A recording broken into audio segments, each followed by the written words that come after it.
আমি আজ সেই ফরজটি আপনাদেরকে জানিয়ে দেব। আর এই দুনিয়ায় যত গুনাহ আছে তার মধ্যে সবচেয়ে বড় গুনাহ কোনটি সেইটা আমি আপনাদেরকে জানিয়ে দেব। এই দুটি বিষয় একই আয়াতের মধ্যে উল্লেখ করার পাশাপাশি আলহামদুলিল্লাহ আমি দেখতে পাচ্ছি হাজার হাজার ফেস্টুন, ব্যানার, দাড়িপাল্লা মার্কা, জামাত ইসলামের মার্কা। আলহামদুলিল্লাহ, আলহামদুলিল্লাহ। আল্লাহ রাব্বুল আলামিন কোরআনের মধ্যে দুইবার ধানের কথা বলেছেন। সূরা ইউসুফের মধ্যে একবার বলেছেন, ইউসুফ আলাইহিস সালাম নির্দোষ হওয়ার পরে জেলে যখন আটকাইছিল বাদশা, তখন ধানের কথাও বলেছে। আমি মনে করি বাংলাদেশ যদি জাতীয়তাবাদী শক্তি, ইসলামী শক্তি ঐক্যবদ্ধ হতে পারে, তাহলে আগামীর বাংলাদেশ আল্লাহর কোরআনের বাংলাদেশ হবে, কেউ ঠেকাতে পারবে না। আমার বাংলাদেশ তাহলে দাদা বাবুরা দাদাগিরি করার কোনো সাহস পাবে না। ঐক্যবদ্ধ জিন্দেগি ছিল আমাদের মুখের বাণী। ফিলিস্তিনের ভাইদের জন্য অনেকে সহমর্মিতা জানিয়েছে। আমি ফিলিস্তিনি ভাইদের জন্য আরেকবার আপনাদেরকে দাঁড় করাতে চাই।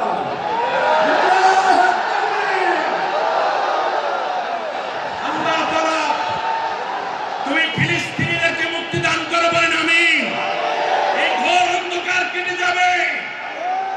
আমি একটি হাদিস এই ক্ষেত্রে শুধু বলতে চাই, নবীজি বলেছেন, লা তাকুমুস সাআতু হাত্তা ইউকাতিলাল মুসলিমুনা আল ইয়াহুদ ওয়া হাত্তা ইয়াহতাবিয়াল ইয়াহুদিয়্যু মিন ওয়ারাইল হাজারি ওয়াশ শাজার ফায়াকুলুল হাজারু আওয়াশ শাজারু ইয়া আইয়ুহাল মুসলিম ইয়া আব্দাল্লাহ ইন্নাল ইয়াহুদিয়্যু মিন ওয়ারাই ফাতাআল ফাকতুলুহু ইল্লা বারাকাত বারাকাতা ফাইন্নাহু মিন শাজারিল ইয়াহুদ ফাইন্নাহু মিন শাজারিল ইয়াহুদ। রাসূল সাল্লাল্লাহু আলাইহি ওয়াসাল্লাম বলেছেন কেমন পরস্ত করে মুসলমানদের বিজয় দান করবেন।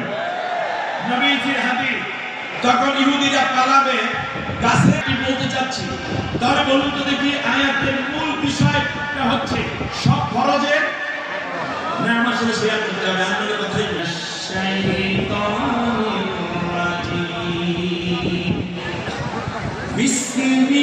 বিসমিল্লাহির রাহমানির রাহিম। বিদারিত অভিশপ্ত শয়তানের ওয়াসওয়াসা থেকে আল্লাহর আশ্রয় চাই। কার আশ্রয়? সবাই জবান খুলে বলেন আমরা কার আশ্রয় চাই? আমাদের আশ্রয়দাতাকে, প্রশ্রয়দাতাকে, নিরাপত্তা দানকারীকে। America, China, Russia, Bharat, Pakistan না। আমি এখানে 1 মিনিট পজ নিতে চাই। সেটা হচ্ছে বিগত প্রায় 18টা বছর ধরে বিরোধী দল এবং মতের উপরে যত নির্যাতন করা হয়েছে, তার মধ্যে একটি অপপ্রচার ছিল। যারাই স্বৈর শাসকের বিরুদ্ধে কথা বলেছে তাদেরকে বলা হতো এরা পাকিস্তানের দালাল, ঠিক না বলেন? কখনো বলা হতো রাজাকার। রাজাকার শব্দকে নতুন প্রজন্ম জেনজিরা নিয়ামত হিসাবে নিয়েছে।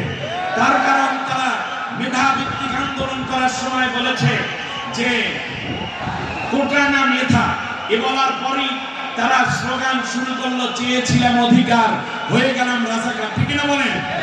তারপরে শব্দ বলেছে তুমি কে রাজাকার, আমি কে রাজাকার, বলছে কে? স্বৈরাচার। সুতরাং মনে রাখবেন এইসব জিনিস আর গিলানো যাবে না। এইসব জিনিস বাংলার মুসলমানরা আর খাবে না। ওটা পচা ঔষধের না। বিগত 18টা বছরে মিথ্যা মামলা দিলেন।